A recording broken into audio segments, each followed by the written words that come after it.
يا مساء الخيرات، بونسوار. اليوم بسوي لكم كرات البسكوت بأنواعه، بصلصة النستلة المحلى.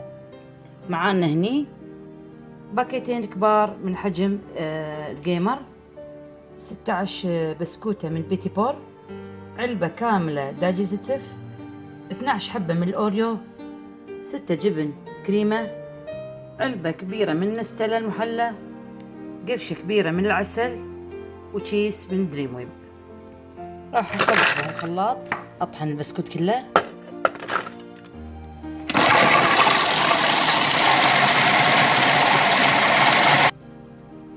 حطيت القشطة وبحط قرشة العسل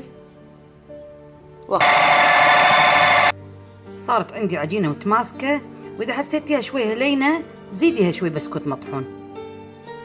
حضرنا القالب وحطينا بسكوت المطحون داخل القالب.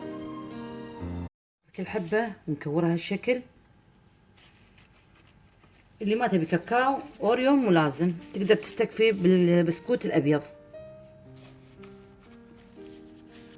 راح اخلط الجبن والدريم ويب والنوتيلا. حطيت القشطة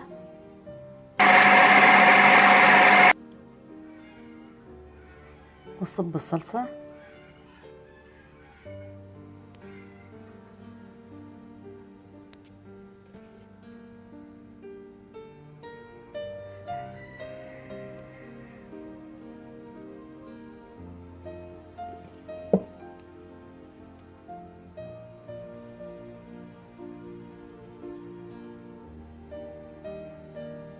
سووا حق عيالكم، يستاهلون. بالثلاجة.